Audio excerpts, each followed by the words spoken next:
One of the most noticeable improvements over Wolfenstein 3D is the complexity of levels in Doom. No longer are you confined to one simple floor of a building. In Doom, you will commonly find elevators, staircases, overpasses, and recessed walkways, all contained on a single level. This makes each level a larger and more interesting place to explore than in Wolfenstein, which adds greatly to the realism of the environment. Possessed humans are the weakest foes you'll have to face in Doom, but even so, don't expect the first level to be a cakewalk. Blood-covered and well-armed, these crazed ex-co-workers of yours have been through hell, and they're just dying to share the experience. They can take much damage, but they pack a good punch and love sneaking up behind you. Secret doors abound in Doom, but not all of them can be revealed by strafing the walls and expecting them to open. Many doors and elevators require a pressure pad or sensor beam to be tripped before they activate. Switches like this one often open hidden doors leading to a whole new wing of the level you are on.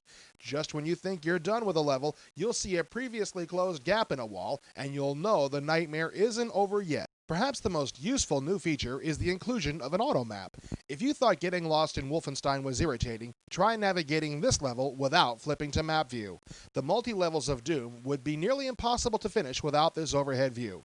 In addition to telling you where you are, the auto map can also give you clues to the locations of secret doors you haven't discovered yet. Flip the right switch and you can take a walk outside. The scenery and graphic detail are bound to attract a lot of people to Doom, even those who weren't fans of Wolfenstein.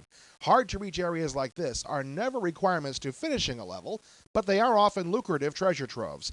The blue sphere will give you an extra life and boost your player's health back to 100%. The second installment of Doom is scheduled to be a trip through hell.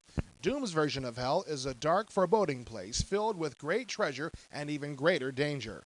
This demon seems genuinely happy to have some human company to eat.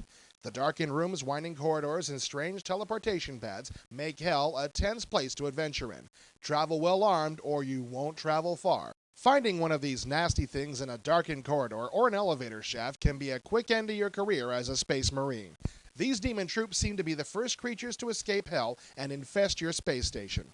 If you're only armed with a pistol and one of these monsters happens along, be prepared for a fight.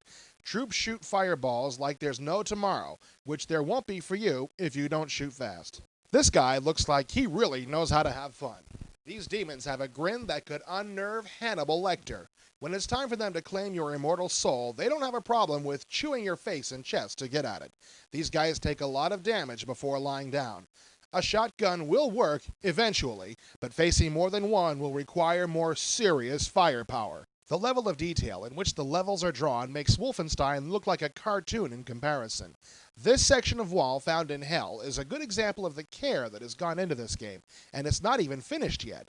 Combine changing light levels with the souped-up graphics, and the result is a game environment that is more realistic and creepier than any other first-person game out there. Whoever said hell ain't a bad place to be probably never ran into one of these beauties. These floating heads are things you don't want to come across when you're low on health, ammo, or nerve.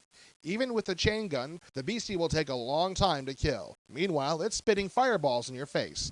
These things can make quick work of would-be cartographers trying to explore hell. If you can survive fights in which you're greatly outnumbered by some pretty intimidating monsters, you'll usually be well rewarded. Like most games set in some kind of a dungeon, Doom seems to put large amounts of nastiness in areas worthy of guarding. This area will give you ammo, a new weapon to have lots of fun with, and a life sphere to allow more demons to chew on you.